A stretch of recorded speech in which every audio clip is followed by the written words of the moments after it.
Officer Travis Holloway had amassed 9 years of service with the Phoenix Police Department, compiling a disciplinary record so concerning that Internal Affairs had officially documented 17 formal complaints. Nevertheless, supervisors consistently opted for remedial training sessions instead of termination. The pattern was unmistakable across those 17 complaints. 13 involved Holloway detaining black individuals in public parks and recreational areas without any justification beyond their mere presence. One man, engrossed in reading on a park bench, was questioned about loitering. A woman engaged in post-jog stretching was asked to provide proof of her residency in the vicinity. A teenager, practicing basketball solo, was interrogated about alleged gang affiliations. Each complaint generated paperwork, necessitated attendance at training sessions, but resulted in 0 punitive measures. One crisp November afternoon in Phoenix, Holloway's ingrained inability to conceive of black individuals legitimately occupying public parks finally collided with someone whose federal authority superseded Holloway's local jurisdiction. That confrontation would irrevocably end Holloway's career, cost the city of Phoenix $5,300,000, and expose a department that prioritized training certificates over substantive disciplinary action despite 16 prior warnings.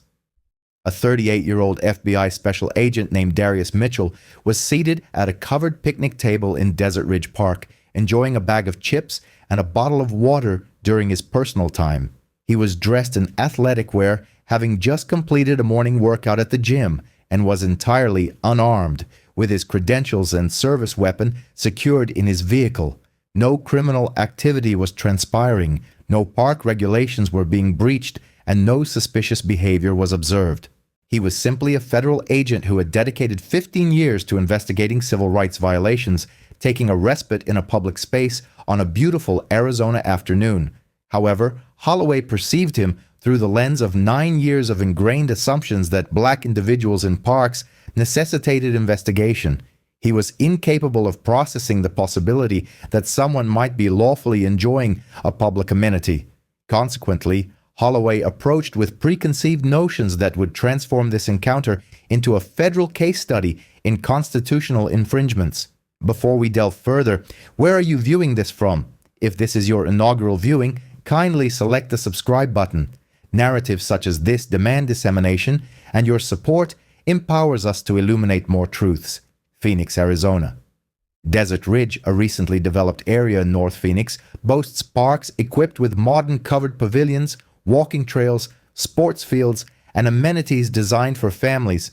These parks are intended for universal access, serving individuals on lunch breaks, parents with children, athletes engaged in training, and anyone seeking outdoor space in a city where summer heat renders these spring and fall days exceptionally valuable. The 25th of November offered picture-perfect weather. Temperatures in the mid-70s, clear skies, and ideal conditions for outdoor pursuits. That particular Tuesday, at precisely 3:11 in the afternoon, the park was host to its customary array of visitors utilizing the public space for its intended functions. Darius Mitchell had purposefully chosen a career in federal law enforcement with the express aim of combating the injustices he had witnessed during his upbringing in South Phoenix. His parents, a teacher and a postal worker, had instilled in him the belief that societal systems could indeed be improved through dedicated effort from within. Darius excelled academically at Arizona State University, earning a degree in criminal justice. He graduated at the apex of his class at the FBI Academy in Quantico and returned to Phoenix with an unwavering resolve to hold accountable those who violated the law, regardless of whether they wore a badge. He spent 15 years with the FBI's Phoenix field office, the majority of that time dedicated to the Civil Rights Division. In this capacity, he investigated instances of police misconduct and spearheaded federal prosecutions against officers who infringed upon constitutional protections. He deposed hundreds of officers who proclaimed their colorblind approach to policing, even as their arrest and stop patterns told a starkly different story. On that Tuesday, Darius was off duty. He had exercised early and vigorously at the gym, deciding to decompress before heading home. He had made a stop at a convenience store for water and chips and then proceeded to his preferred park. His plan was simple: find shade, relax, and savor the weather. He located a covered pavilion, selected a picnic table, placed his refreshments down, and settled in for a tranquil interlude. He was attired in a blue sleeveless athletic shirt, black shorts, running shoes, and a dark baseball cap, standard workout gear for Phoenix in November. His FBI credentials were locked securely in his car's center console alongside a service weapon. He was entirely off-duty, completely unarmed, and fully entitled to occupy public space without the need for explanation or interrogation.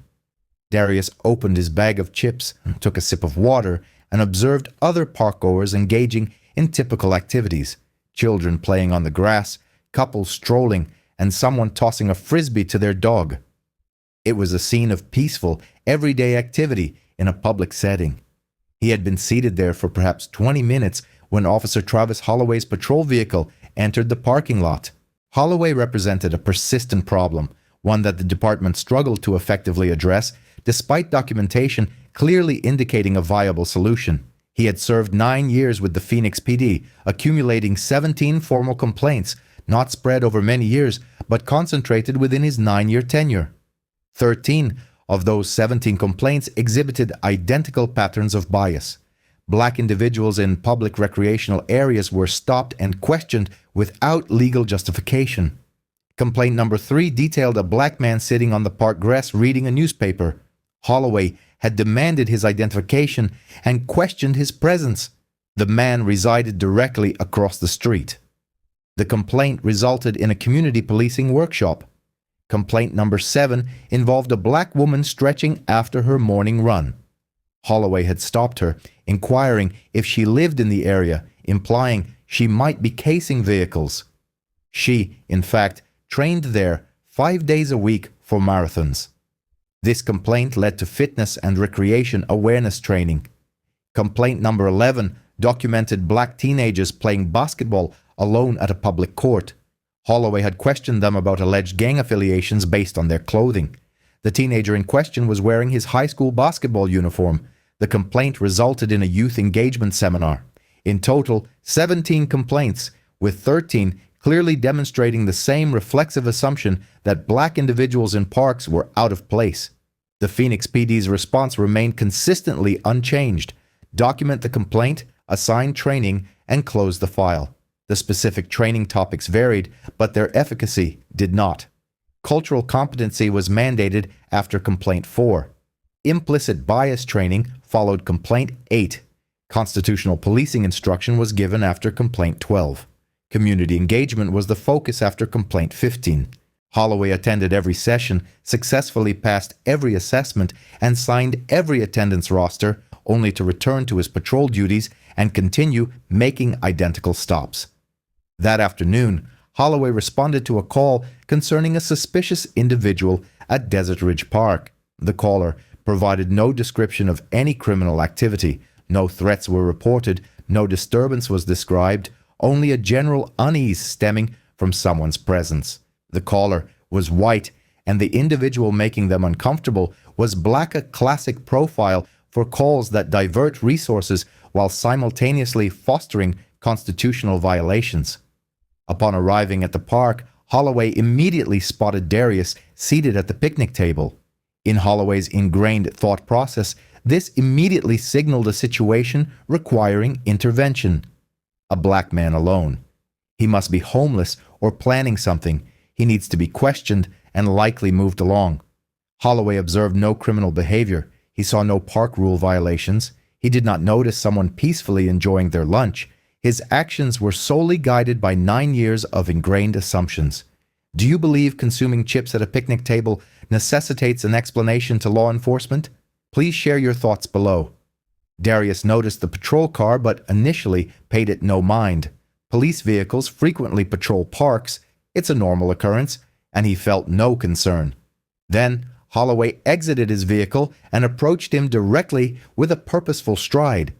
At that moment, Darius recognized the demeanor instantly. He had witnessed it hundreds of times during his investigations of civil rights cases.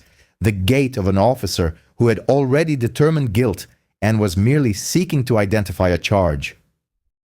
Holloway's body camera meticulously recorded every subsequent moment, creating crucial documentation that would later become evidence in federal court. "Hey man, what are you doing out here?" This was not a greeting, it was an interrogation, an immediate inquiry delivered with an edge that demanded justification for Darius's presence. Darius maintained a calm, professional demeanor in his response. He had dealt with officers exhibiting similar behavior countless times from the investigative side. "Just relaxing in the shade, taking a break after my workout." Holloway moved closer, his body language becoming more aggressive. "People called about you. Let me see some ID." There it was, the demand, issued without any legal foundation. No reasonable suspicion was articulated, no crime was described. The mere fact that people called is not grounds for any official action. Coupled with the demand for identification, which is unlawful without reasonable suspicion of criminal activity, Darius recognized the situation. He understood Fourth Amendment law more intimately than many federal judges. The precedent set in Terry v. Ohio requires reasonable suspicion. Sitting in a park is not a criminal offense. A call from someone who feels uncomfortable does not constitute reasonable suspicion. This demand was therefore unlawful. "I'm not giving ID for sitting in a park. That's not a lawful request. You have no reasonable suspicion. I've committed any crime." This was the critical juncture where 16 training programs should have averted disaster. Hours of constitutional policing instruction, explicit lessons on unlawful ID demands, and clear warnings about the potential for creating legal liability. Holloway's response unequivocally demonstrated he had absorbed nothing. "Then stand up. I'm going to cuff you." Darius stood, not in compliance but with the clear recognition that escalation was imminent, and standing voluntarily was a safer option than being forced to the ground. "Cuff me for what?" "I'm sitting in a public park. I haven't committed any crime. State your reasonable suspicion." "You're refusing a lawful order." Except the order was not lawful. That was the core of the issue. Demanding identification without reasonable suspicion is not lawful. Threatening arrest for asserting constitutional rights is not lawful. This entire stop lacked any legal foundation, and at this point, Darius had reached his limit. He reached into his pocket. Holloway's hand instinctively moved towards his weapon. This was another point worth examining. Darius withdrew his FBI credentials and badge, holding them clearly visible for the body camera to capture. "Lawful? Nah, man. You picked the wrong guy. FBI Special Agent Darius Mitchell, Phoenix Field Office, Civil Rights Division, and you just violated my Fourth Amendment rights on camera. Everything you did was unlawful. This goes to federal court." He displayed his credentials prominently, leaving no room for ambiguity or the possibility of Holloway later claiming he hadn't seen them. "I investigate civil rights violations for a living. Police misconduct is my specialization. You just gave me a textbook example of everything I prosecute other officers for doing. No reasonable suspicion, unlawful ID demand, threat of arrest for protected activity, all recorded on your body camera. Should federal agents be required to present identification to prevent an unlawful arrest, please share your opinions." Holloway's face registered a rapid succession of emotions: confusion at the unexpected turn of events, a dawning recognition of Darius's identity, and a growing horror at his own actions. He had threatened to arrest an FBI agent for the simple act of eating chips in a park. "You're FBI?" he stammered. 15 years. I bring federal cases against officers who do precisely what you just did. Fourth Amendment violations, racial profiling, unlawful stops. This is literally my profession, and you've just provided perfect evidence for a pattern and practice investigation." Another patrol car arrived. Officer Rachel Kim had responded to Holloway's backup request, which he had radioed before approaching Darius. Kim, with 12 years of experience, immediately understood that something had gone catastrophically wrong. She had partnered with Holloway on one occasion and had specifically requested not to work with him again after observing his established pattern of behavior. Kim saw Darius's FBI credentials still displayed and grasped the situation instantly. "Sir, I apologize," she said. "Officer Holloway, step back immediately." Kim interrupted him firmly, as he was not required to comply. He's sitting in a park. That's protected activity. There's no reasonable suspicion. She then turned to Darius, her voice conveying genuine regret. Agent Mitchell, can you tell me what happened? Darius explained the events with the precision of someone who had conducted hundreds of depositions and testified in federal court countless times. I was sitting at that table, eating chips and drinking water on my day off. Officer Holloway approached and asked what I was doing. I informed him I was relaxing. He claimed people had called about me and demanded identification without any reasonable suspicion of criminal activity. When I declined his unlawful request and cited constitutional grounds, he threatened to handcuff me for refusing what he termed a lawful order that lacked any legal basis. I identified myself as FBI to prevent further escalation. Everything is documented on his body camera. A supervisor's vehicle arrived. Lieutenant Marcus Freeman, with 22 years on the Phoenix PD, 16 of those in command positions, had reviewed Holloway's complaint file multiple times. He had twice recommended termination, but both recommendations had been overruled, with instructions for additional training. Now, this was complaint 17, and the alleged victim was an FBI agent. Freeman conferred briefly with Kim and immediately contacted the FBI field office to inform them. He pulled up Holloway's personnel file on his mobile computer, which detailed the 17 complaints, 13 of which followed an identical pattern. He then watched the body camera footage of the current encounter. Following this, he made the decision that should have been rendered 14 complaints earlier. He approached Holloway with an air of absolute finality. Your badge, service weapon, and body camera. You are suspended immediately pending termination proceedings. Holloway attempted to offer a justification. Lieutenant, I responded to a suspicious person call. You violated a federal agent's constitutional rights, Freeman stated unequivocally. You demanded identification without reasonable suspicion. You threatened arrest for asserting protected rights. You did this based on a call that described no criminal behavior. This is your 17th complaint in 9 years. 13 of them show identical bias against black individuals in public spaces. We have sent you to 16 separate training programs. Your behavior never changes. You are done. Badge, weapon, camera. Hand them over now. Holloway complied, his hands shaking as he removed his badge and unholstered his weapon. His 9-year career had ended in a park because he could not fathom a black man eating chips belonging there. Freeman then addressed Darius directly. Agent Mitchell, I apologize on behalf of the Phoenix Police Department. This stop was unconstitutional and should never have occurred. Officer Holloway will face immediate termination proceedings. I've notified your field office. We will cooperate fully with any federal investigation or civil action you choose to pursue. Darius gathered his chips and water. Lieutenant, he replied, I've spent 15 years investigating cases precisely like this. Police misconduct, constitutional violations. I have reviewed hundreds of complaint files that demonstrate patterns which departments have ignored. Now, I have experienced it personally. 17 complaints, 13 showing racial bias in park stops. Phoenix PD's solution every single time was training. That's documentation without accountability.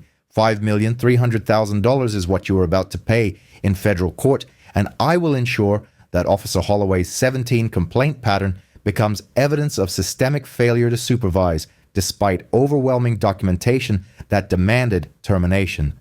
By that evening, the incident had erupted across law enforcement networks and the national media. The headlines read, FBI agent racially profiled in Phoenix Park. Federal civil rights investigator stopped while eating chips during lunch break. The agent who prosecutes these violations becomes the victim of them. The director of the FBI issued a formal statement condemning the stop.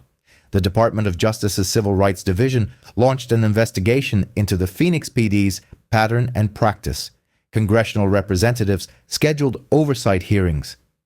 Every federal agency that had collaborated with the Phoenix PD immediately distanced itself. Federal law enforcement unions released statements unequivocally supporting Darius. Darius filed his federal lawsuit 90 days after the incident, represented by the most skilled civil rights attorneys in the Southwest. The complaint named Officer Travis Holloway individually, his direct supervisors, who had documented 17 complaints without taking meaningful action, and the Phoenix Police Department for perpetuating an institutional culture that tolerated documented patterns of racial profiling despite overwhelming evidence necessitating intervention. The allegations were comprehensive and charged at the federal level. Violation of Fourth Amendment rights against unreasonable seizure under color of law, racial profiling, and violation of 14th Amendment equal protection guarantees, unlawful demand for identification without reasonable suspicion, threat of false arrest for asserting constitutional rights, harassment and intimidation, intentional infliction of emotional distress, deliberate indifference to Holloway's 17 complaint pattern, failure to supervise, train, and discipline despite overwhelming documentation. The complaint included Holloway's complete personnel record, 17 formal complaints spanning 9 years of service, 13 complaints exhibiting clear racial bias in the stops of black individuals engaged in lawful activities in public recreational spaces, and 16 different training program completion certificates covering topics ranging from cultural competency to constitutional policing. 0 suspensions had been imposed, 0 demotions implemented, and 0 meaningful disciplinary action taken until complaint 17, which generated federal liability the department could no longer defend or ignore. Phoenix's city attorneys reviewed the case and immediately understood they were facing federal court, extensive federal scrutiny, and a federal plaintiff who professionally investigated these very cases. Holloway's body camera footage was devastating. Darius's credentials were impeccable. The pattern established by the 17 complaints was legally indefensible. A settlement became inevitable. 22 months after filing, Phoenix agreed to a settlement. $5,300,000 was paid to FBI Special Agent Darius Mitchell. This settlement represented the largest sum in Phoenix history for a park stop, reflecting both the severity of the constitutional violations and the unique standing of a federal law enforcement plaintiff who professionally prosecuted civil rights cases. Officer Travis Holloway was terminated 6 weeks after the park incident. The termination letter was comprehensive and absolute. It stated, Officer Holloway engaged in racial profiling and violated the Fourth Amendment rights of FBI Special Agent Darius Mitchell by demanding identification without reasonable suspicion and threatening arrest for protected activity. His actions occurred in response to a call describing no criminal behavior. Officer Holloway's conduct represents his 17th formal complaint in 9 years of service, with 13 complaints demonstrating identical racial bias in stops of black individuals in public spaces engaged in lawful activities. Despite the completion of 16 separate training programs addressing constitutional policing, implicit bias, and professional conduct, Officer Holloway has demonstrated a persistent unwillingness to modify discriminatory practices. His violation of a federal agent's constitutional rights while that agent was off-duty creates catastrophic institutional liability and fundamentally undermines all cooperative relationships between the Phoenix Police Department and federal law enforcement agencies. Employment terminated immediately and permanently. The effective date of termination reflects zero tolerance for civil rights violations.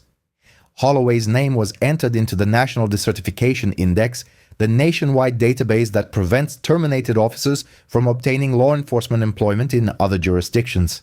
His 9-year career in law enforcement had ended permanently. Holloway did not appeal the termination decision. Holloway's police union declined to contest the termination after reviewing the evidence. Officer Holloway issued no public statement and offered no acknowledgement of wrongdoing to Darius or the community. Darius provided testimony during a Phoenix City Council hearing focused on police accountability measures. He also spoke at Department of Justice oversight hearings that investigated patterns of misconduct. As a federal agent specializing in civil rights investigations, I build cases against law enforcement officers who engage in racial profiling, harass civilians, and infringe upon constitutional rights. I possess a deep understanding of the law and am intimately familiar with these patterns of behavior and their undeniable consequences. Officer Holloway once detained me solely for occupying a public park and consuming snacks. He demanded my identification without any reasonable grounds for suspicion. When I asserted my Fourth Amendment privileges, he threatened me with arrest. His actions stemmed from a citizen's report expressing discomfort with my presence. In the span of 9 years, Holloway accumulated 17 complaints, 13 of which revealed a consistent bias against black individuals in public areas.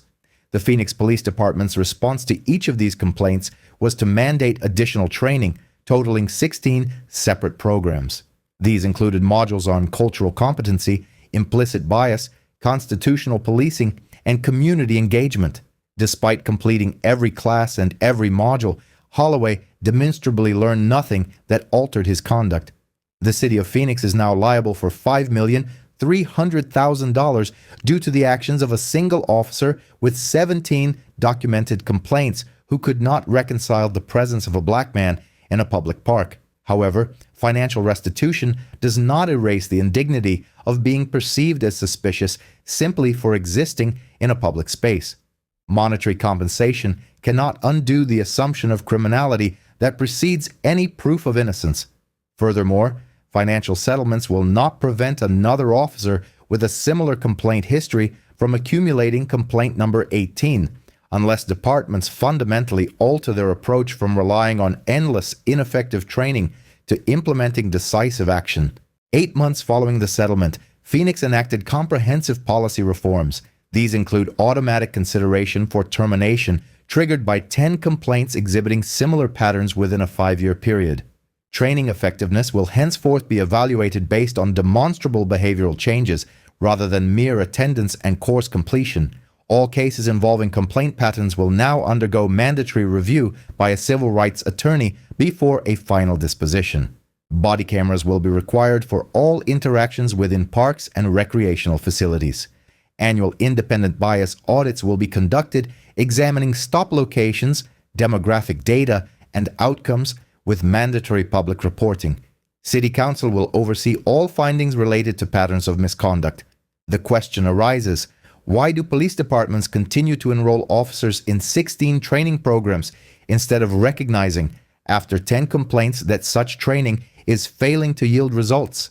Share your perspectives in the comments below. This case transcends a single Tuesday afternoon in November. It highlights a police department that sent Travis Holloway to 16 training sessions over 9 years, accumulated 17 documented complaints indicating persistent racial bias in his interactions with black individuals in public recreational areas, and yet retained him in his position until he racially profiled and threatened to unlawfully arrest a federal agent who professionally prosecuted civil rights violations. Darius Mitchell bore the brunt of this systemic failure. He was stopped while legally consuming food in a public park, treated as a potential threat for simply relaxing outdoors, and compelled to present his federal credentials and assert his rights to avert an illegal arrest. Travis Holloway's career has concluded, signifying individual accountability for constitutional infringements. Phoenix has paid $5,300,000 in federal court, representing institutional accountability achieved through legal action. However, 17 complaints and 9 years elapsed before these consequences materialized, a delay attributed to the consistent prioritization of training over meaningful disciplinary action, irrespective of whether genuine learning or behavioral modification occurred. The system meticulously recorded each complaint, assigned training following every incident, closed case files with certificates of attendance, and continued Holloway's employment until a federal agent with prosecutorial authority became the 17th victim, forcing accountability through federal litigation. The core issue is not the singular importance of this story or the attention this specific case warrants. Rather, it's about what this case exposes regarding the systemic inability to act on documented patterns of misconduct. Do training programs truly alter behavior when officers repeatedly exhibit identical misconduct, signaling a refusal to change?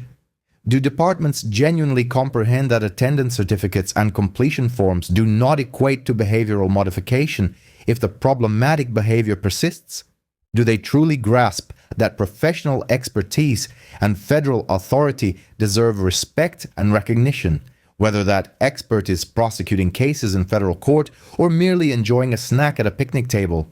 If policing systems fail to evolve beyond treating training as a performance of accountability, if departments continue to document clear patterns without substantial intervention until the 17th complaint triggers unavoidable federal liability, and if officers can disregard 16 comprehensive training programs only to victimize a federal agent, then Darius Mitchell's experience serves not as an isolated incident, but as irrefutable proof that current approaches to police accountability are failing due to intentional institutional design rather than mere oversight.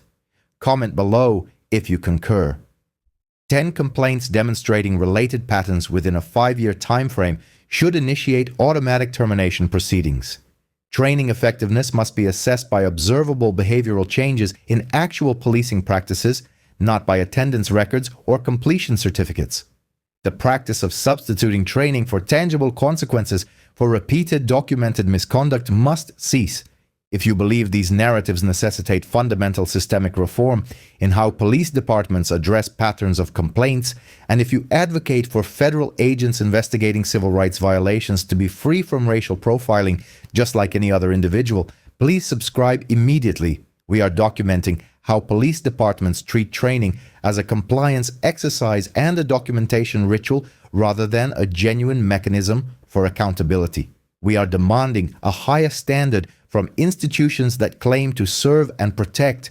We are advocating for everyone's right to exist in public spaces without facing interrogation, investigation, or the burden of proving their right to be there. This situation is not about a single officer or a solitary federal agent.